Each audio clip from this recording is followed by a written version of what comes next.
and I could go on for hours about why, but in particular in relation to peeragogy, it is the most authentic, organically evolving process of peer-shared learning that I have ever seen actually in operation when one teaches string games in a group.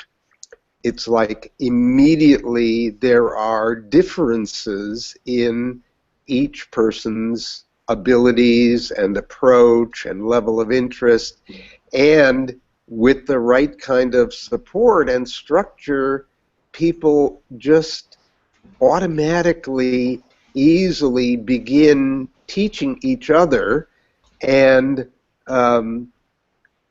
the whole process of, especially for elementary kids, having them say, having the teacher say to them, okay, you learned it, now you're a teacher too.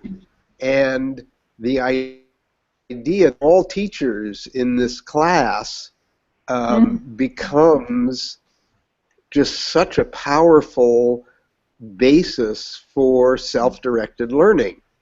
And then the next step, which is my big dream, is to get people to adopt this as a model for all the rest of kids learning in school. There's really nothing, I mean, yeah, we all, that's the other crucial part, which is an essential ingredient in peeragogy as well, which is that you're doing it for fun because you're interested in it. And I'm curious about this string games. I'm going to look more. Is that your Google Plus page that I put up there? Yeah, that's I just added the, but I have several pages. If you go to original digital, okay, .storyreach.com. That's my project page around this work, and I just started a new blog under the name String Game Stories. .blogspot.blog, whatever it is, the Google blog thing, the blogger.com. I got originaldigital.storyreach.com. I didn't get any. The other is stringgamestories.blogger.com, I believe. Okay. Well, I'm getting that. Lisa, did you want to just introduce yourself here to Fred and our adoring multitudes? String Game Stories. Lisa, are you there? Yeah, sorry, I just had to get off mute, and I'm not sure. Hopefully, you can hear me. There's something going on with my computer right now, but I'm Lisa. I live in Los Angeles, and my interest in peeragogy is mostly as it relates to business, and bringing some of these principles into business to leverage the human capital that organizations have that oftentimes can go to waste, basically. Fred, have you ever used this in a corporate setting? Used peeragogy?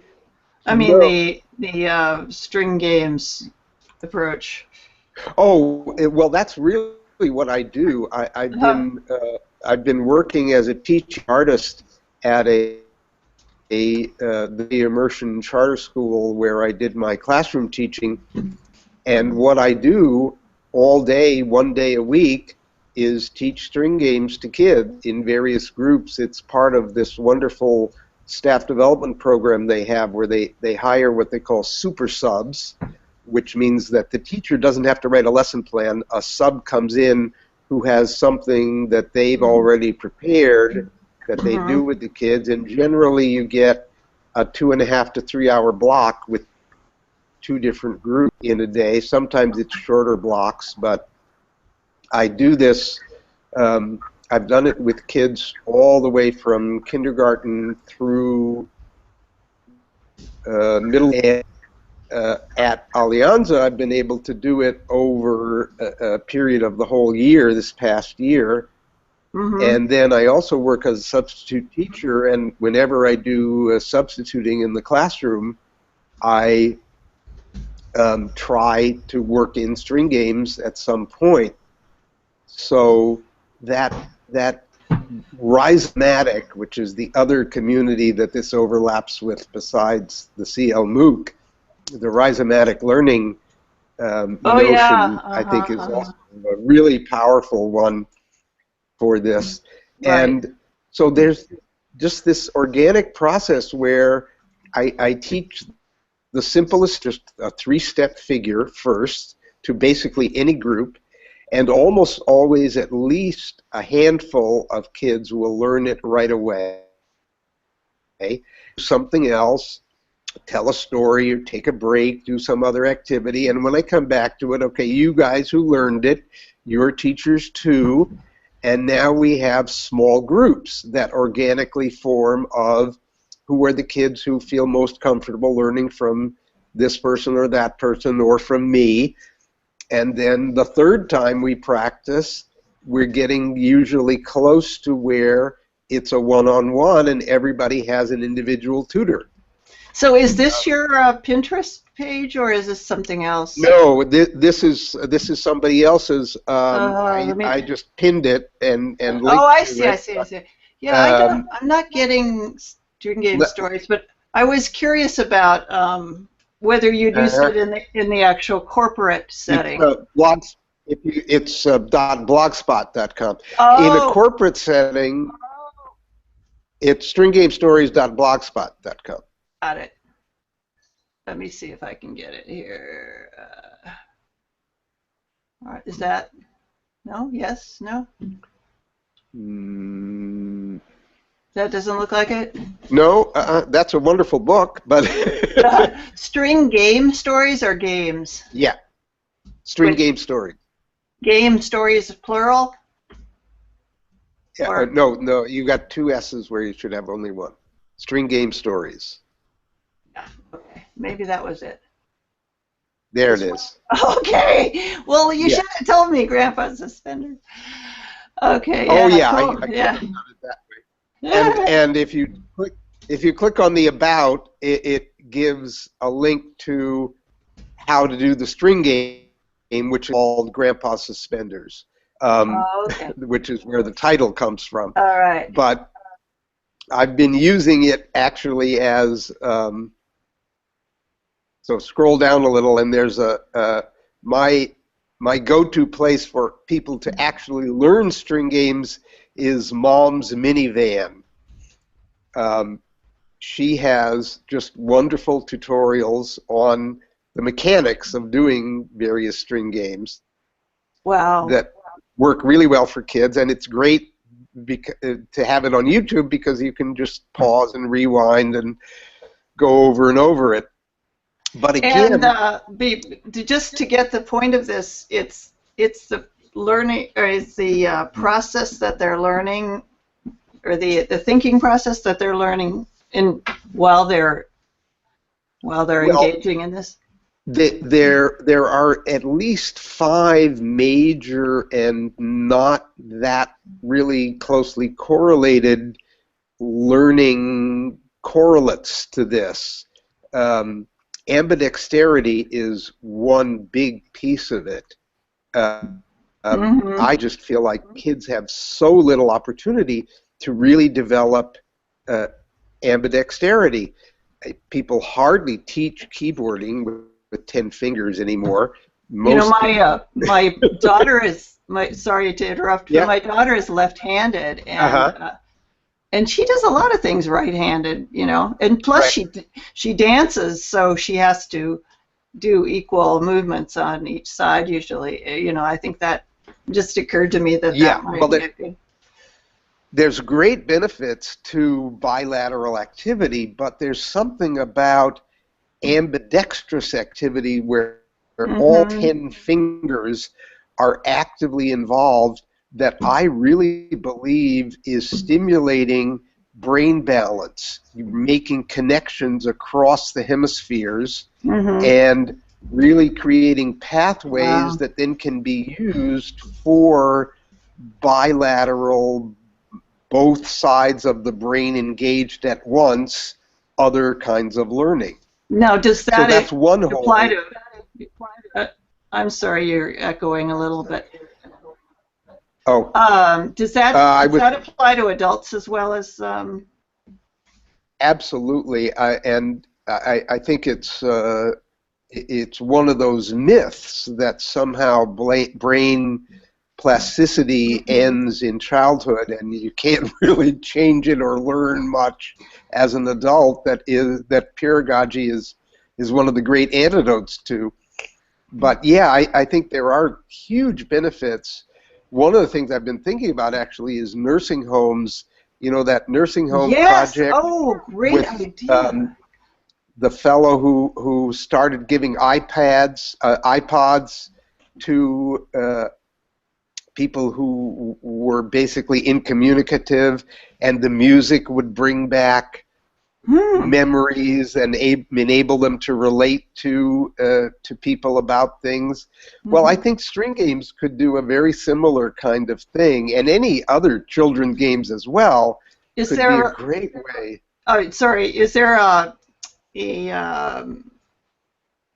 is there a body of data on you know studies on this? I mean, people always want to know studies. Right. Well, that's one of my big interests is my grand dream is to mount a large-scale study that would actually establish this. I Mhm. know that string games were a standard part of the arsenal of physical therapists in the early to mid 20th century, but with the advent of modernity in the 60s, a lot of those kinds of old school techniques were abandoned. You can still find literature in the physical therapy world that mentions string games, but there's very little that actually goes into any detail about it, and it's not something that's used in current practice, so far as I know. Have you heard of anybody using it in a like corporate setting, corporate retreat, or something like Not that? not really. The only other area that I know of which relates to sort of, there's brain building. That's one big area. The second one for me is storytelling and the whole executive function development, that telling stories, being able to sequence, being able to understand and retain a series of steps. Those that Mm-hmm. whole that whole area is used quite extensively for various kinds of persuasive projects. There's a fellow who calls himself the String Man named David Titus, who is a Christian missionary and travels all over the world preaching using string games and string stories as his ministry. So that's a sort I of. love this kind of stuff. I wonder if that my neighbor's kid went to the Waldorf schools up until high Uh-huh, school, uh-huh. and I know they do a lot of this kind of thing. And I always wondered how they got it, all this kind of handwork done, Uh-huh, and uh-huh. then their math and their, all this stuff and their languages, and Yeah. she Well, seems to be fine. She's up at grade level. She's going to the public high school now.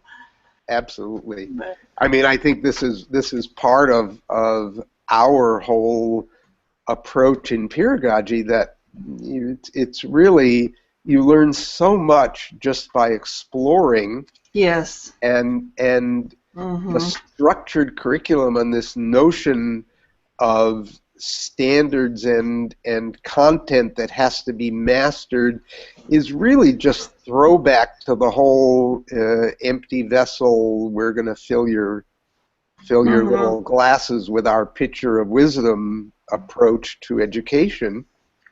That Yeah. Well, so there's a lot of accurate. there's a lot of fear, you know, like among parents, I think, and teachers. You know, if we break off from this, what we've always done, then Right. our kids, you know, it may work, it may not, you know, and they are not. They're afraid to try it. Yeah. Yeah. But this is how, I mean, Experiment on my like, kids. yeah, as an adult, I mean, the saving grace is that, you know, if you get a glimmer of it as a kid, then you can kind of go back to it as an adult when you're allowed to do anything you want. And, you know, I did the same thing when I entered the Peeragogy project. Just, you know, I didn't know what the heck. I hadn't heard of some of these authors and some of this research and all this stuff. And, you know, I just kind of, I'm soaking it up, and it's so interesting, and the attitude of the people involved is math skills, and that brings me to my third major area that string games relate to, which is it's a kind of math. It's essentially a branch of topology dealing with the manipulations of the torus. Torus, the donut shape, is what a loop of string is. And the greatest string game teacher that I know, a fellow named I'm blocking his name, of course, right this minute, but he's a Native American man who was a teacher in an arts high school in New York City for many years. He was supposed to be teaching math, and most of his students were really struggling. So he developed a system in collaboration with his students for teaching algebra using string game iterations of patterns and having the kids actually discover pattern making and develop their own patterns, develop their own extensions. Just amazing work. And I mention it because his website, which you could bring up, is Torusflex, Torusflex. Okay. James Murphy is his name. I feel so official. I've got 3 monitors going here. Yes, I feel like, you know, the White House should be calling me at any point. Right. Okay, so that's it right there. Yeah. Yes, exactly. Huh. Wow, I love it. I'm going to bookmark all of this stuff. Yeah, I mean, So there, besides the links to actual instruction, just the realization that topology and the study of shape and a whole lot of stuff that really has nothing to do with numbers or numeracy are not just essential and important, but really fascinating parts of mathematics is so important for kids to learn and explore. The other one that sort of relates in a hand over the head way is the Möbius strip, and I use that as well as an activity. When we need a break from string, I have the kids make Möbius strips and actually physically experience what I call the only piece of actual magic I've ever encountered in real life. I get it. I totally get it. Yeah. You take a Möbius strip and you cut it in half, and instead of getting 2, you get 1 that's twice as long, and it's amazing. And you can write stuff on it, and it goes up and down and around and upside down. And oh, that's a great idea. I've never done that extension. That's a great suggestion. Yeah. I mean, I was like, how does this work? Have them how does it... Yeah, it's fun. There's a Museum of Science in Boston has a great piece on the Möbius strip. Yeah, Möbius strip or something.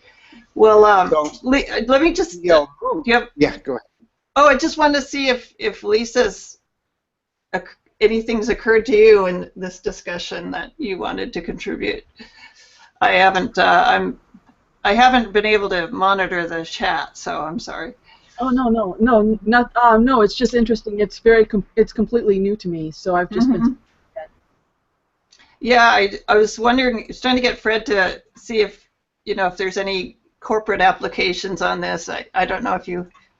Well, I just discovered a wonderful kind of team building string game that I used in a staff development session that I was leading that had nothing to do with string or string stories, but it was just a nice way to build a group consciousness with this group of teachers and administrators, where you just take a large loop of string as big as you need so that everybody can stand in a circle and put their hands out in front and hold on to the string, and then you give each of them a smaller loop of string which they loop over that big string they're all connected with, and then you hold those, and if you get the tension right and you get everybody equidistant, you get a polygon with as many faces as there are people in your group, right? But then the magical thing is, if you've done that looping right, and you have people do that, you get them, now it's balanced, and we have a regular polygon. Now, everybody hold hands. And if you have one part of your loop in one hand and one part in the other, when you do that, you get a star with as many points as you have people in the group. Cool. So again, it's a completely elastic for any number, and just one of those kind of magical observations. That is amazing. Yeah, I love it. I mean, I love this kind of stuff, and I wish we could do it online, but maybe we can find a way to do that if we each get our own string and do something with our computer. I did that actually on the Teachers Teaching Teachers network that the National Writing Project runs. That's also done as Google Hangouts, and I actually set it up beforehand so people came with string, and I taught the simple figure that I usually teach, the fish spear, and that was fun, but it's pretty challenging to. I'm sure it is. Well, I mean, I was trying to figure out. I mean, have you watched or have you tuned into any of our Peeragogy stuff or heard about it from Howard or? I have followed a bit of it and looked at the handbook some. Yeah. But again, since I'm so much in the K-12 world, right, and it's so hard to bring this stuff in, it's hard enough. Well, so what was occurring to me is that you could maybe use our network to do some research. We have global sort of network. It's not terribly, it's not like ironclad cohesive, but maybe you can figure out a way to use it so that you could get some data, and that sometimes all that administrators will listen to is data. Yes, exactly. Right.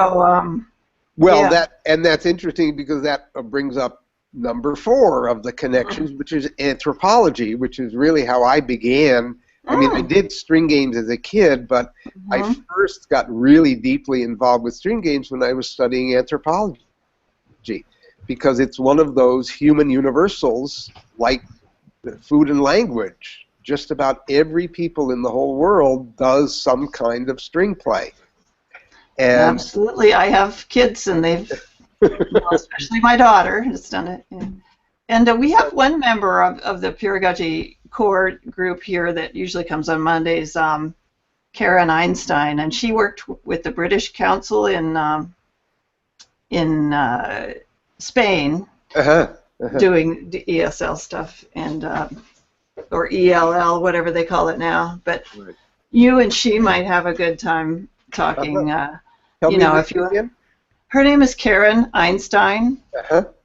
And I thought she was going to be here today, but I think she's catching up on some other stuff. But Yeah, she's very, very articulate on. I mean, she worked as. You familiar with the British Council? No. Uh, um, it's. I think they. I mean, I wasn't either until I met her, but it's kind of you. They handle a lot of English language training in different countries. Uh-huh. So you know, there's a very high level of qualification that you have to have for it. Right. Yeah. So anyway, Lisa, anything else to add?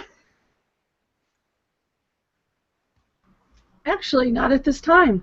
Okay. Um, so, Fred, you know, we have, if you're on Google Plus, we have a community called Peeragogy in Action. Uh-huh. Uh-huh. And I'm trying to connect you with a few other things. And then one of our members who, actually the original member was Joe Corneli, who I kind of connected with on Social Media Classroom, one of Howard's courses.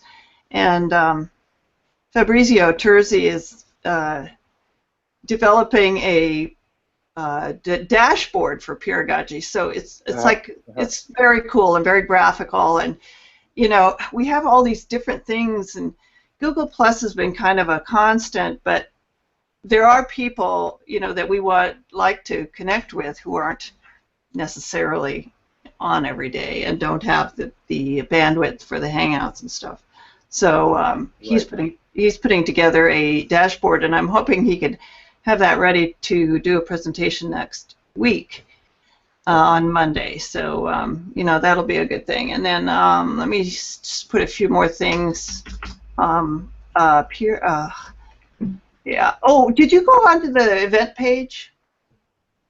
To the web page, to the Peeragogy? On Google Plus, did you go to the event?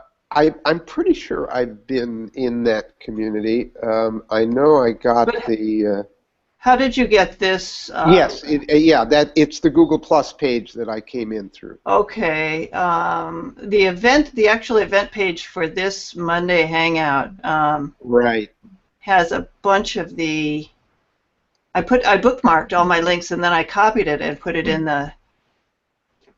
On the event page, and I'm trying to load them now. It's just like dragging, but let me see today. Yeah, you know, and that has like the very latest edition of the book, which is now almost in its third edition.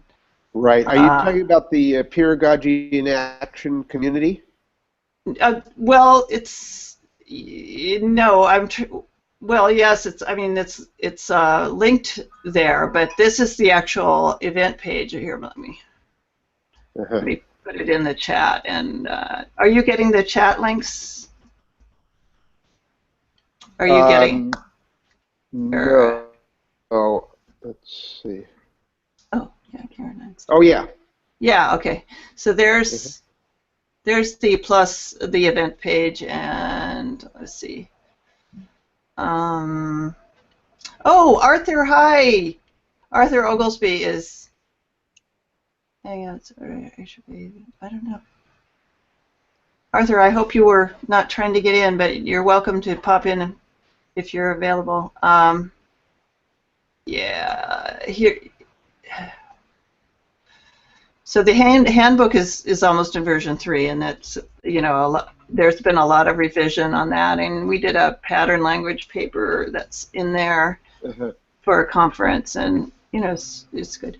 So, and then there's and you can jump in and contribute, you know. So if you have something that relates to the book, you know, we'd love to have you as a contributor too. I wonder how involved have people in the Peeragogy network been with digital badging?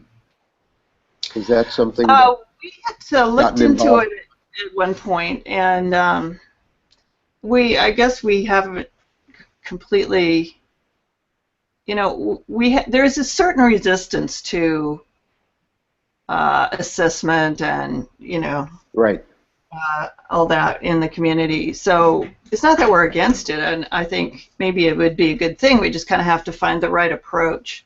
Right.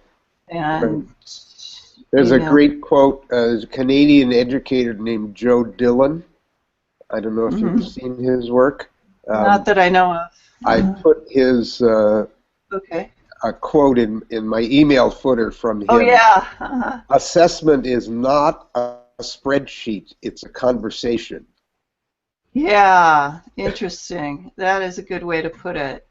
And then, but to get the critical mass of people and to know how the badges would increase involvement or deepen involvement Right. or Well, it's like it's hard to figure that out. I the have reason I mention it is that one of my dreams is to be able to create a digital badging network where people can claim their expertise in a particular string figure and be able to credit the person who taught them, so that that network of connections among here's what I know and here's who I learned it from would become an inadvertent rhizomatic map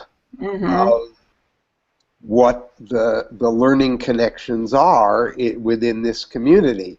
And I just think it would be, again, in terms of data, here you have really authentic data that comes out of people actually sharing what they really know how to do. Mm-hmm. Of course, there's a lot of tricky bits to get Yeah. And lined up for something like that to work. But I yeah, love. we had a lot of success in creating the book.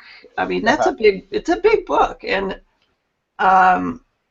in doing sort of what we call hive editing, and that's basically getting on a Hangout or not. So if you don't have the bandwidth for the Hangout, you can just go on the document, and Right. everybody's kind of doing this little, moving things around and talking and entering comments, and it's probably the funnest thing that I've encountered. And it's just you just feel like you're kind of part of the hive. You're Right. making a difference. Your contributions are being acknowledged, and all those things are create a high level of satisfaction in the work, and it creates a book. It's a book. It's great. So anyway, well, we better probably wrap up, but I am thrilled that you dropped by. It's so great to see a new person, and I just love the kind of quirky, offbeat fabulousness of the string games stuff. Well, thank you. I wanted to mention one other overlap with the CL MOOC community, which I really encourage people to check out. They have a Google Plus page and a Facebook group as well. And the main connection, the sign-up is through the National Writing Project's Educator Innovator Hub. Mm-hmm. Mm-hmm.